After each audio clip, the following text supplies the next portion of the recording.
Oi! Drígia Guiar aqui hoje com uma missão especialíssima de entrevistar Cléo Diária, a vencedora do prêmio de melhor atriz do Uncertain Regard, a segunda maior mostra do Festival de Cannes. Dessa vez ela vai falar sobre O Riso e a Faca, que foi o filme por qual ela ganhou o prêmio, mas também sobre O Entoncramento, o segundo filme por qual ela foi para Cannes. Vai falar também um pouco sobre sua experiência de vida trabalhando como atriz e a sua conexão com o Brasil, especialmente com as novelas brasileiras. Então, vem com a gente e acompanhe. Primeiro, queria agradecer pela sua disponibilidade de conversar com a gente e parabenizar, Cleo, pela sua presença em Cannes, pelo filme, pelos 2 filmes que você levou, que você esteve presente em Cannes, e por não só isso, mas sua trajetória. Então, a primeira pergunta de hoje é justamente essa. Queria que você contasse pra gente como foi estar em Cannes, ter o seu corpo e atravessar esse espaço. Como foi a experiência pra você, o que você sentiu, como é que foi passar por essa edição do Festival Internacional de Filmes de Cannes. Olha, eu digo que foi uma experiência assim muito, muito bonita, principalmente porque apesar de estar lá com o Riso e a Faca e o Entroncamento, eu estive mais com o Riso e a Faca. Ah, mas foi assim um encontro muito, muito bonito da equipa do Riso e a Faca. Foi como se fosse a cereja no topo do bolo depois dos 3 meses, no meu caso, que passei com a equipa a gravar o filme, e estávamos todos em jeito de celebração. Sabíamos que estávamos a atravessar um bom momento. Acho que estava toda a gente muito feliz com o filme, com o resultado do nosso trabalho, e o feedback também das pessoas na rua era tudo assim tão visceral, tão intenso, que eu saí de Cannes a achar que nós íamos receber o melhor filme. Tenho que ser honesta e dizer isso, que eu saí a pensar, uau, eu acho que nós vamos sair daqui com o melhor filme, por tudo aquilo que, que nos foi dito na rua, pela reação das pessoas também após terem assistido o filme. Então saí de lá assim com essa sensação.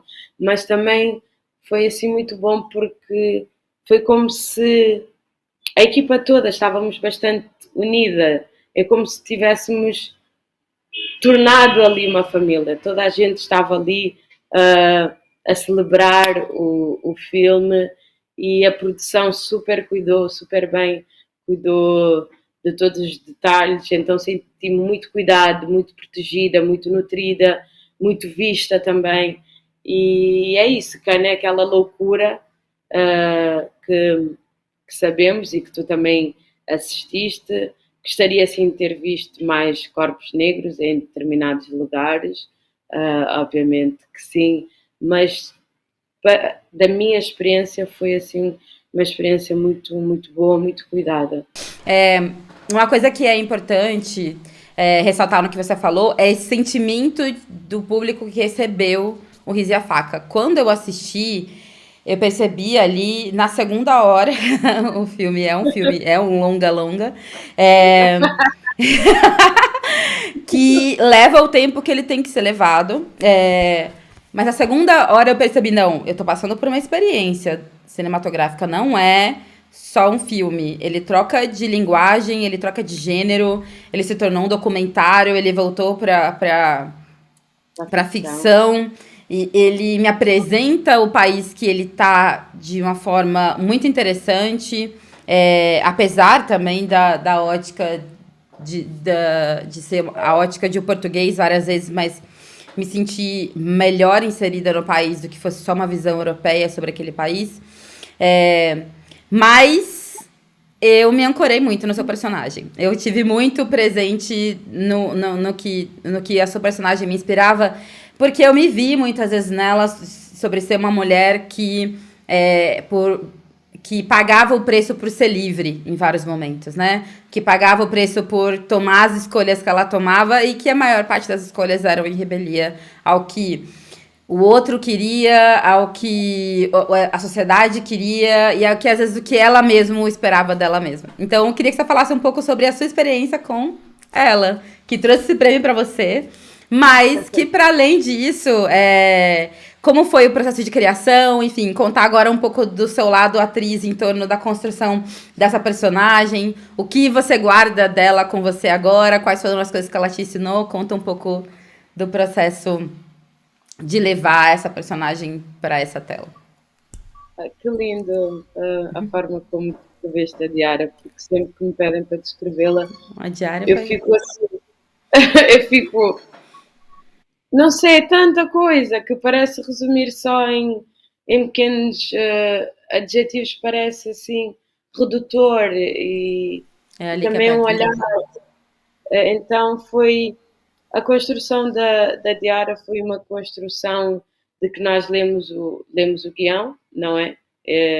Todos lemos o guião, mas o Pedro trabalha muito sobre o momento. Eu lembro que nós íamos para a cena, líamos o guião, mas a partir do guião nós tínhamos que construir a cena que estávamos a retratar. Então a Diara foi muita conversa entre mim e o Pinho e também com amigas negras. Eu não queria que a Diara ficasse numa visão estereotipada, não queria que. Eu lembro de muitas vezes, e até ficou um peso em cima de mim, porque eu pensava, eu não quero que as mulheres negras vão ao cinema, vejam a Diário e pensem, fogo, já estamos novamente a ser retratadas dessa forma. Então foi um processo de muito, muito diálogo com o Pedro, que foi super generoso também para ouvir as minhas inquietações, para ouvir as minhas questões, para ouvir as minhas dúvidas. Então fomos trabalhando ela nessa camada de que ela era livre. Acho que usaste mesmo essa expressão de que ela não tem medo de ser quem ela é. Ela não tem medo da sua potência, porque muitas vezes, enquanto mulheres negras, eu sinto muito, pelo menos aqui, eu digo isto, que aqui em Portugal a nossa autoestima vai ser criada em adultas.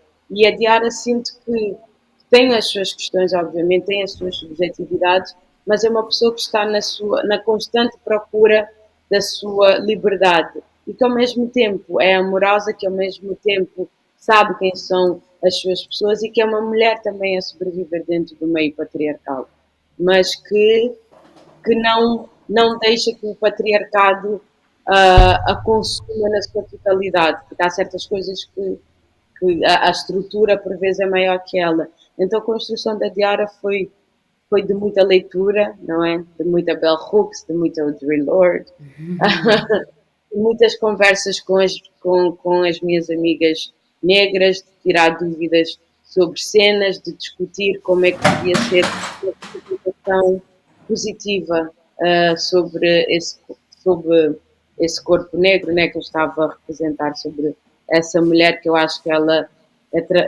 atravessa toda a sociedade guineense, não é? Tanto está no escalão mais alto como está com outras pessoas. Então achei super interessante essa liberdade e a própria liberdade sexual com que ela reclama no filme. Eu comentei um pouco na última pergunta e você tocou numa coisa muito especial, que foi a construção dela a partir de um olhar não estereotipado. E isso eu senti muito forte como telespectadora.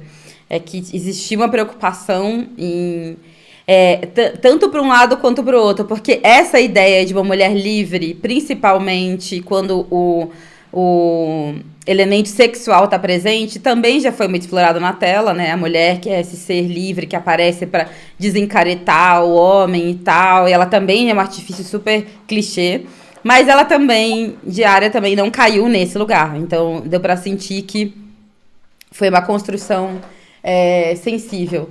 Agora, o Riso e a Faca é uma coprodução entre Portugal, Brasil, França e Romênia, todo gravado em Guiné-Bissau. Ou seja, muitos elementos, todo gravado não, sua maior parte gravada em Guiné-Bissau, ou seja, muitos elementos colocados e com muita influência, né? A gente, do lado brasileiro, o que chega aqui de informação é que além dos atores, a gente teve 30 pessoas na produção que eram brasileiras. Agora, minha pergunta para você, como pessoa que esteve no set Como foi viver todas essas influências, assim, o que que você sentia, o que que dava, o que que vinha do Pinho, se você sentia a presença desses outros países, ou como era a relação com que o Brasil representava ali, enfim, como que foi para você viver essa coprodução? Como é que foi essa experiência? Olha, eu acho a personagem do Jonathan muito, muito, muito interessante e acho que é uma personagem que acaba por representar muitas pessoas negras na diáspora, essa procura incessante pelo nosso lado africano, pela África em nós.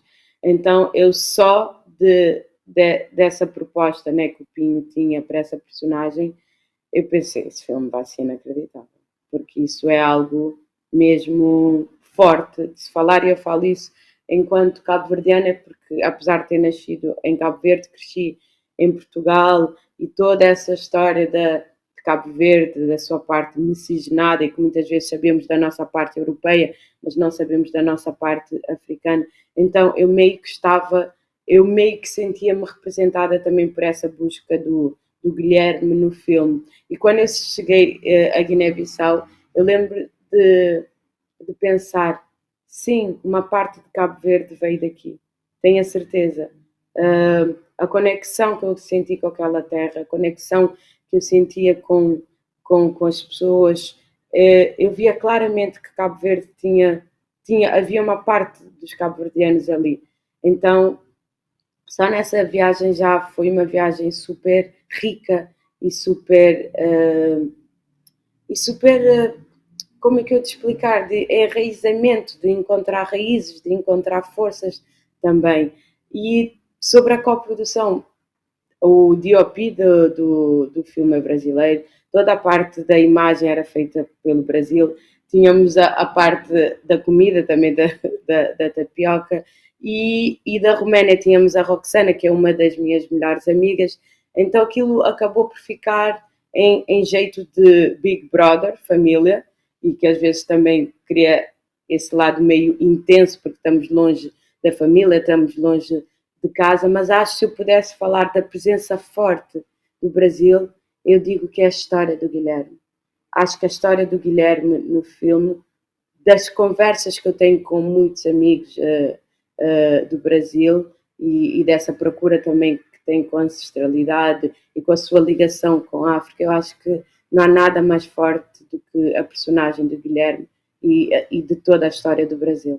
Não, realmente, o Guilherme, e a coisa de você ser uma pessoa negra em diáspora e querer e ansiar por um encontro da África que a gente quer que pertença, mas a gente chega lá e encontra outra coisa. Isso é uma conversa que com certeza terei com o Jonathan em algum momento, porque isso criou um nível de identidade. E para mim, como uma pessoa LGBT, ver o que ele passa e o círculo que ele passa, para mim, cria, enfim. Eu tô muito feliz com a sua resposta, porque eu senti tudo isso que você falou mesmo. De forma muito intensa. Agora, falando um pouco sobre o prêmio. Você ganhou melhor atriz num Certain Regard, que é a segunda, se a gente quer ranquear alguma coisa, apesar da gente achar isso meio estranho, mas se a gente for ranquear alguma coisa, é a segunda maior mostra de Cannes. Então, eu ouço muito falar, eu conversei muito com os brasileiros que foram a Cannes, e eles todos falaram muito de uma responsabilidade, estou representando, tarará. E eu entendo o ímpeto de você falar isso, mas eu também acho que é uma palavra que aprisiona a gente, né? A gente se sente responsável por representar alguém, e às vezes você acaba não sendo a sua máxima potência, querendo representar e eu não é nenhuma, não tô nem falando que não é bom o sentimento de coletividade, muito pelo contrário, eu trabalho muito por isso. Mas quando você vai pelo comum, de uma forma que você precisa se diminuir para representar o comum, aquilo é muito intenso. E o seu personagem e o personagem do Jonathan, ou seja, Guilherme e Dara, são o oposto. Vocês são a busca por ser autênticos e serem vocês mesmos, né? Então, nesse caso, que eu queria te perguntar É sobre isso. Como você se sentiu com essa notícia do reconhecimento? Como é que é ser essa mulher de Cabo Verde que cresceu em Portugal, que gravou em Guiné-Bissau, que teve nesse filme, que foi com 2 filmes, que cruzou esse lugar? Eu vi o seu vídeo de reação, eu vi o seu vídeo no palco, eu fiquei pensando a trajetória mental de se preparar para estar nesse lugar. Então, me diz como foi esse sentimento para você, como esse prêmio chega para você. Olha, eu digo sempre isso. Quando disseram o meu nome, eu pensei, meu Deus, que loucura. Esses júris estão loucos. Eu não sei que loucura. Eu olhei para o realizador, eu pensei, enlouqueceram. Enlouqueceram. Eu olhei para o Jonathan e pensei, tu tens que vir comigo, porque esse lugar tem que ser ocupado por nós as duas. Tem que ser um lugar de nós as duas, pela importância que tu tens e tiveste, e não querendo desmerecer o Sérgio, mas eu acho que o Sérgio super entendeu o que é que aquele momento, e o Pinho também, porque é que a Jonathan tinha que estar comigo naquele palco, tinha que, é como se amiga, esse prémio é nosso e de toda a equipa, mas a Jonathan, por tudo que ele representa, ele tinha que estar naquele palco comigo. Então, a minha primeira sensação foi que loucura, mas é boa, é boa. Vamos aceitar, é boa. E, entretanto, desde esse dia até agora, eu estou a tentar entender o que é que se passou. E ainda não tive muito tempo, confesso, ainda não. E eu coloco sempre no futuro, mesmo sabendo o tempo espiralar, do passado, juntamente com o presente e do futuro, mesmo sabendo que eu estou a viver isto tudo ao mesmo tempo, sabendo que os meus ancestrais plantaram, não é? Eu sei, eu vi, é o sonho deles, daquilo, e acho que tu entendes muito bem, né? De como eles não puderam ser muitas coisas e que nós estamos a conseguir ser. Então, isso já vem lá de trás, já é lá de trás. Obviamente que no sussurro do ouvido que eles vão nos guiando, vão nos dando, né, indicações através da intuição para eu trabalhar no presente e que no futuro possa brotar para alguém, que possa colher, que possa abrir caminhos também, que possa abrir portas, que possa ajudar sonhos a ganharem estruturas. Então, é assim, a sensação que eu tenho é de gratidão, e é uma gratidão do passado, não é dos meus antepassados, da minha mãe que eu considero o meu presente e do futuro que possa ser as crianças. Então, as crianças, meninas negras, e agora eu falo muito para a comunidade, muito para as pessoas negras, mas outras crianças também.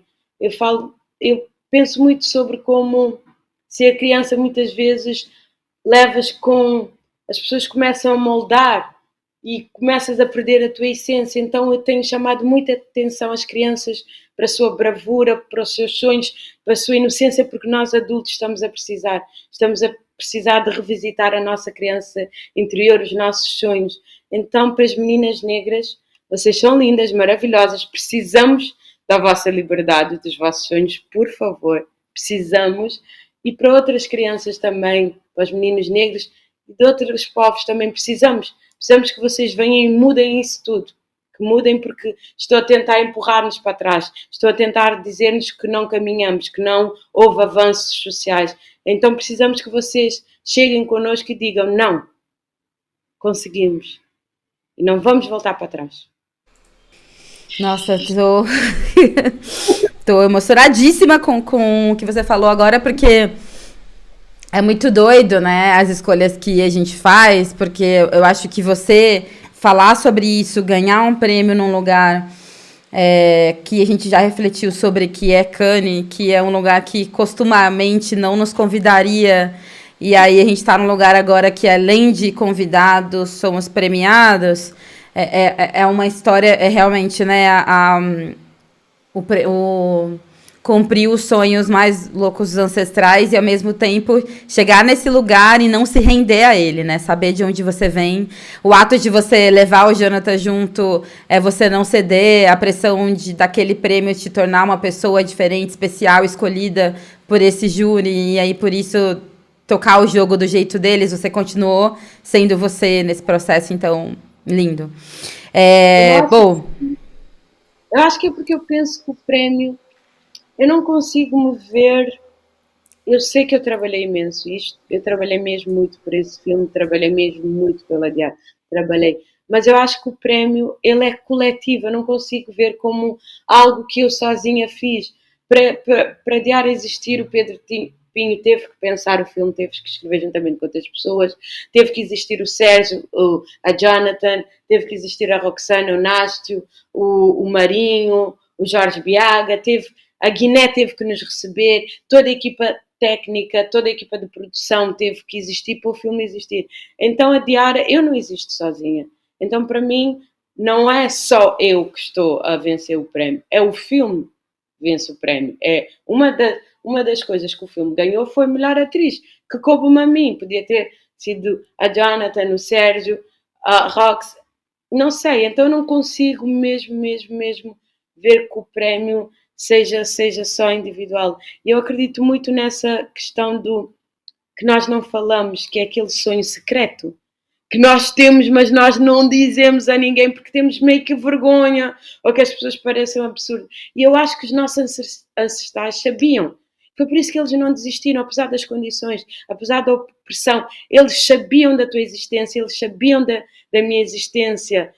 Nós já estávamos no útero da nossa bisavó, ela já estava a co-criar connosco, quando ela sozinha, nos medos dela, nas rezas delas, nos desejos mais profundos sexuais, de materiais, nós já estávamos com ela já estava a transferir isso para nós. Então, sim, eu não acho, eu senti os meus ancestrais e eu lembro-me de estar aí para Cannes e pensar, ok, eu tenho uma vivência portuguesa, obviamente que de alguma parte eu sinto-me também portuguesa, mas ao mesmo tempo, como eu já sabia que existia essa camada, eu queria que olhassem para mim e percebessem que eu também vinha de Cabo Verde e que havia Guiné nesse filme. Então eu levei o manto do Amílcar Cabral na passadeira vermelha. Então levei, que era assim, não vai haver dúvidas. Ao levar isso, as pessoas vão saber sem eu falar, porque na passadeira não tens oportunidade de falar, então as pessoas já vão entender um pouco fala de pra quem gente um sou. pouco mais sobre esse momento, sobre a escolha de levar essa representação pro tapete vermelho. Conta pra gente um pouco sobre esse momento específico. Porque eu achei que eu queria levar um bocado de Portugal. Portugal já existia por causa do filme por toda a projeção, mas ao mesmo tempo eu queria levar Cabo Verde e Guiné-Bissau, porque Guiné foi o maior palco de gravação do nosso filme, para além da Mauritânia. Então eu achei, como? Como é que eu posso levar comigo esses dois países? E eu pensei, Amílcar Cabral, que foi um dos meus primeiros heróis, desde muito miudinha, que a palavra independência eu achava aquilo o máximo, e eu estava na Guiné-Bissau quando veio-me essa imagem, eu pensei, eu vou levar o Amílcar Cabral, e depois fui ver o Nobo, que é uma marca cabo-verdiana, porque tinha pensado primeiramente numa t-shirt, depois vi esse manto, e a partir desse manto eu pensei, sou eu e os meus ancestrais. In my back, nas minhas costas. Eles estão comigo, estão-me a proteger. Então é isso que eu quero ir. Eu quero ir protegida, eu quero ir mostrando um pouco quem eu sou e mostrando também um pouco do que a Guiné nos ofereceu e que eu também sou cabo-verdiana. Então foi nesse sentido, juntamente com a Marta Costa, que foi, digamos, também a diretora criativa, e que ela pensou, ok, em vez da t-shirt, o manto, gostaste tanto do manto e se levasse o manto. Então, a partir desse pensamento que ela tivemos, foi assim, ok, vou levar. Sim. E foi uma ótima decisão. Bom, vamos falar. Eu queria que você contasse também um pouquinho sobre o processo do outro filme, sobre Entrocamento, que você também Sim. esteve presente. Então, fala pra gente um pouco sobre como foi esse processo, para que todo mundo fique com um gostinho aí e procure saber mais sobre Entrocamento também. Olha, o entroncamento, fui fazer um casting para o Pedro Cabeleira, que é um realizador que eu adoro imenso, e que foi a primeira pessoa com que eu fiz cinema, foi com ele, foi com o Pedro Cabeleira, e depois voltamos agora em finais de 2022, 2023 a colaborar.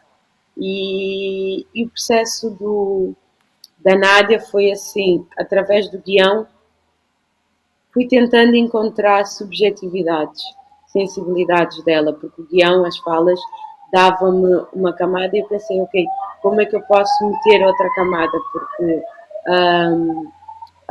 a Nádia é casada com um homem cigano e depois tem uma relação conflituosa com o pai do filho dela. Ela trabalha na recolha de lixo, mas ao mesmo tempo é uma mulher vaidosa, é uma mulher que tem um negócio na internet e que vende coisas. Então eu queria explorar as várias camadas dentro da mãe, não é amorosa, mas que tem que ser dura e que é jovem, dentro da mulher que trabalha no lixo, mas que também quer mudar de vida. Então, juntamente com o Pedro, escrevi um diário dela, um diário das cenas, em que eu ia tentando entender cada momento como é que ela estava.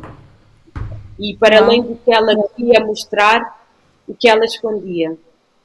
Então trabalhei sempre nesses dois planos, no que ela mostra e no que ela queria esconder.